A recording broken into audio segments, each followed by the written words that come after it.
мыйзамды алып келип атасыздар, мораторийди алып бер депчи.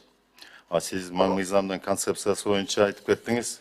Балыкчы корумду жолун салууда 3 жерден биз жанагы инерттик материалды эстерби, же болбосо жол курулуш материалдарын казып алуу үчүн пайдаланган жанагылар туура келип, дал келбей, сапаты менен ошонун негизинде биз жанагы ошол мыйзамдын долбоорун өзгөртүү түзөтүүлөрдү алып келип атабыз. Мораторийди сиздер могу сууга тайдоо жерлери, жарактуу жерлердин башка категорияларын жана түрлөрүнө которуу трансформациялуу мораторийго киргизүүдүн жана 2009-жылдан өзгөртүү киргизип бергиле деп атасыздар.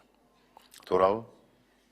Анан кийин сиз өзүңүздүн баяндамаңыздын башынан аягына чейин эле балыкчы анан кийин корумду жолунан чыкпадыңыз да. Анткени экинчиден баяндамаңызда сиз биз деп эле аттыңыз да, биз деп аягында сиз ким десек ана министрлик дедиңиз. Жеке жактарга азыр могу жерде отуруп жанагындай базардагыдай кылып айтып атасыз да өзүңүздүн могу экинчи жактарда же өзүңүздүн оюңузду так айта албастанчы. Бул жерде мыйзам чыгаруу техникасы бар да. Могу жерде кесиптештерибиз туура эле айтып кетти. Мыйзам бардыгына бирдей иштеш керек да. Бирдей иштейт. Бул министрликпи, жеке жаатпы, мораторий алынгандан кийин бүттү. Бул жерден бардыгына кетти. Силер бир эле пунктка бир эле нерсени киргиздик деп.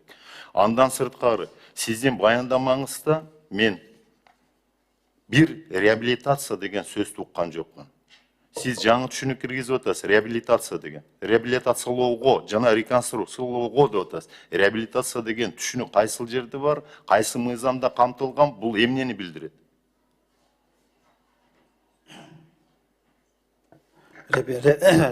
Реабилитация деген түшүнүк негизи биз баягы чет элдик инвестиционный проектлер менен иштеп атканда алар реабилитация деп айтышат. Бизде бул сөздү капиталдык ремонт и реабилитация деп колдонуп келебиз да.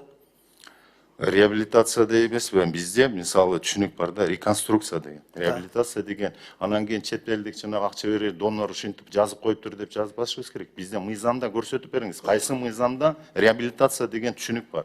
Мен бүт бардын карап чыктым. Бир эле саламаттык сактоо министрлиги жагында жаатында мыйзамдарда реабилитациялоо деген түшүнүк бар. А могу эмне деген түшүнүк? Мына бир эле беренеге киргизип атабыз дейсиңер. Бул биринчи жагы. Экинчи жагы могу жерде мына министр отурат бул жактан, жаратылыш ресурстар, экология, техникалык көзөмөл министр. Медер Асанович. Булар менен да макулдашпапсыңар. Анан бул жакта отуруп сунушубузду бересиз. Регламент жол бербейт силердин сунушуңар. Азыр сизге жооп бериңиз мага. Реабилитация деген түшүнүк кайсы мыйзамда жазылган, кайсы пункттан көрсөтүлгөн, кайсы жанагылардан алдыңыздар.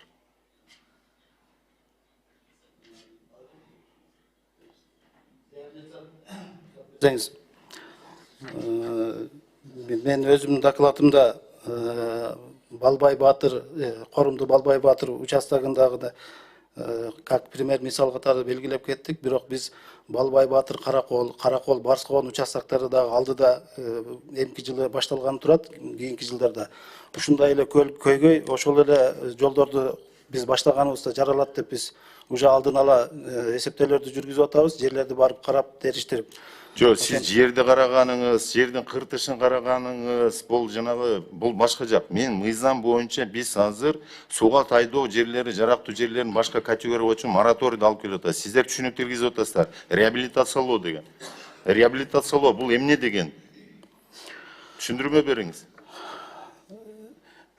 Реабилитациялоо деген сөз негизи жол тармагында кээ бир учурларда колдонулуп келет. Например, Бишкек Ош жолун реабилитациялоо деп дагы убагында кабыл алынып келген, бирок туура айтып атасыз.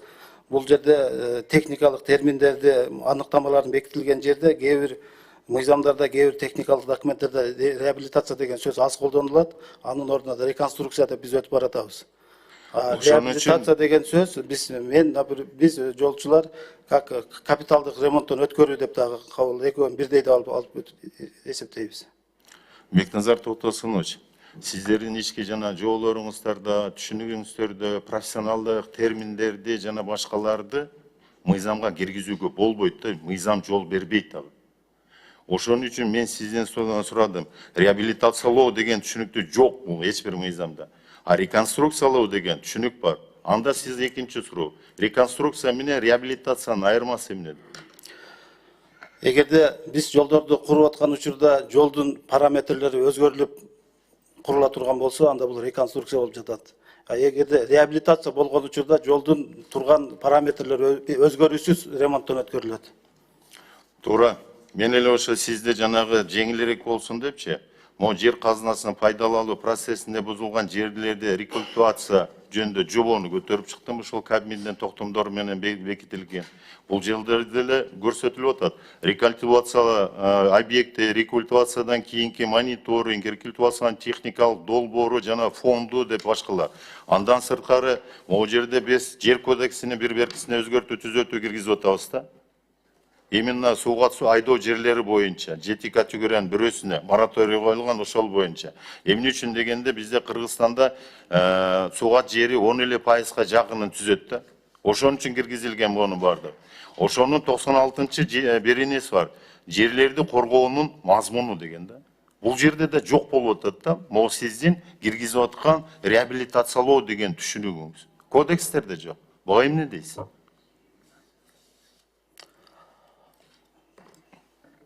Кана кайсы кыйыныңар бар берди? Ошо адистериңер, жер боюнча, геодезия боюнча беркиле. Жооп бергиле. Мыйзам долбоорун алып келгенсиңер. Бир пунктун өзгөртүү киргизип атабыз дейсиңер. Бардык министрлик, 16 министрликтен, 7 агенттен өтүп, агентстводан өтүптүр. Ушул алып келген мыйзамыңар.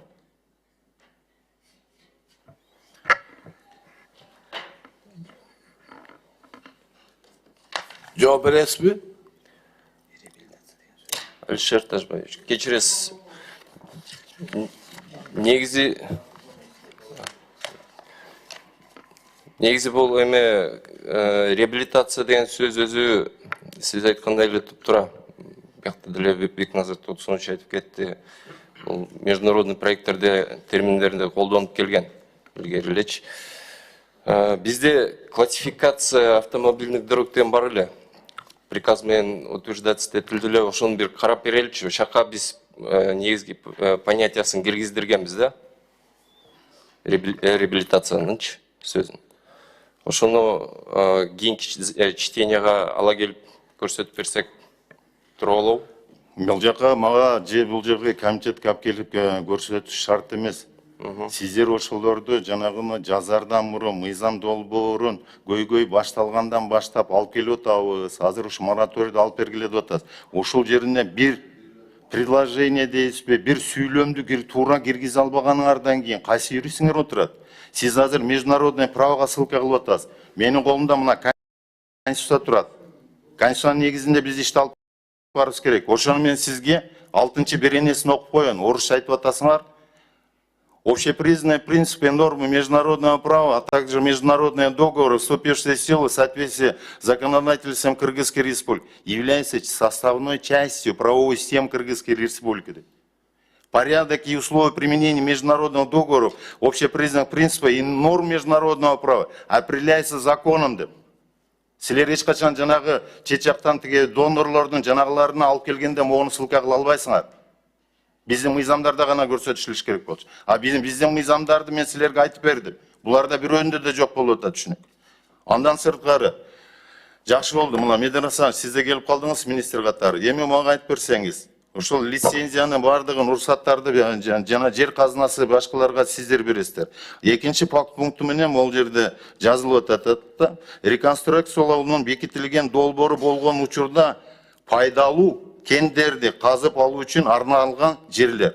Бүгүнкү күндө сууга жери байланган, сууга айдоо жерлерине, жарактуу жерлерге байланган канча лицензиялык площадь бар биздин Кыргыз Республикасында? Лицензиялык площадьтын сизге аянты керекпи же кандай? Жок, кайсы ошол жерлер бар? Жерлер азыр лицензиялык площадьтын үстүндө канча согат жер, кайсы токой чарба, кайсынысы жайыт экен, ал бизде андай данный жок. Биз месторожденияларын гана данныйсын беребиз, ушулардын аянттарын беребиз. Медер Асанович, Бул жерде ошо Тышбаевич, бу жерде айтылып атат да, именно ушул жол курууга кетчү пайдалуу кендер жөнүндө сөз болуп атат. Бул ПГС, песчано-гравийный смесь, строительный песок, жана суглинки деген ушул 3 материал жөнүндө. Булар инертный материал болуп саналат да, ошон үчүн бу жерде рискти жана Жаник Султанович айткан бул жеке дагы жол курган компанияларга кетип калабы калбайбы, ошону карашыбыз керек. Жок, азыр ага жетебиз. Азыр бул жерде экинчи бөлүгү менен кеп болуп атат да. Мен сизден сурап атам, сууга тайдоо жерлерине, жарактуу жерлерде бизде лицензиялык площадьтар барбы, пайдалуу кендери менен деп?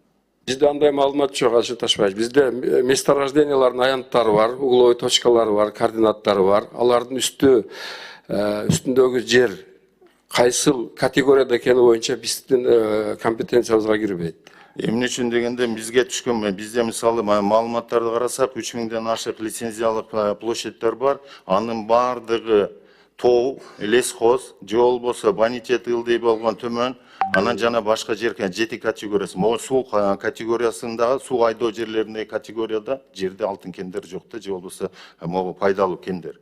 Экинчиден, Бекназар Токторсунович, могу бул жакта лицензияны песчано-гравийный смесь дейби кум шагылга бардыгы мурун жаратылыштар, ресурстар берет. Азыр жергиликтүү бийлик берет. Туурабы? Жок. Минтранска биз беребиз уруксатты. Жок, Минтранс жөнүндө кеп болуп аткан жок. Бул жерде жалпы болуп атат да. Жалпы болуп атканда мыйзам жолборун бер жерде биз Минтранска деп жазган жокпуз. Алып келген долбоор боюнча.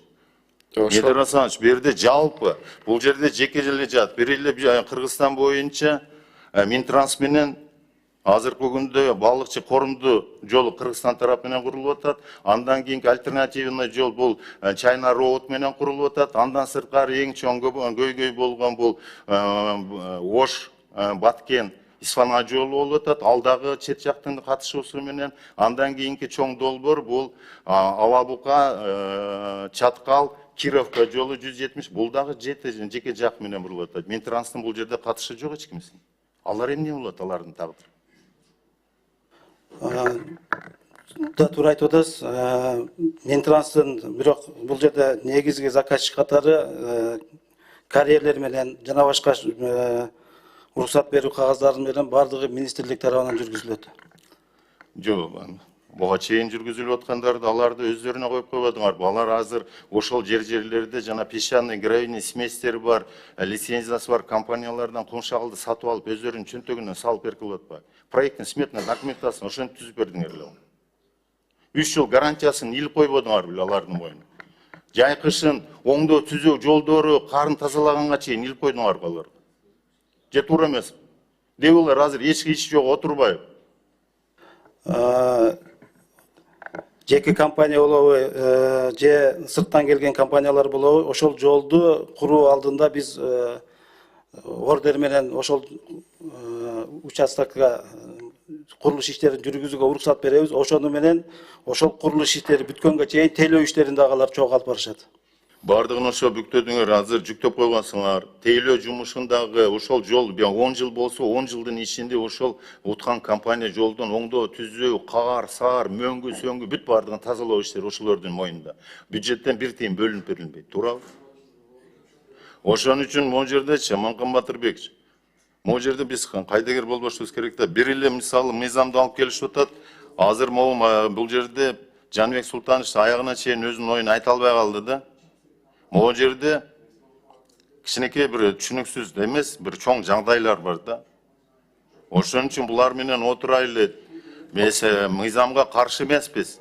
Жолдор курулуш керек. Песчано-гравийный смести азыркы маалда уруксатын жаратылыш министрлиги эмес, жерден берет. Жерден булар өздөрү эле чечип алып, могус мораторийсиз келсе болмок. Мораторийсизчи.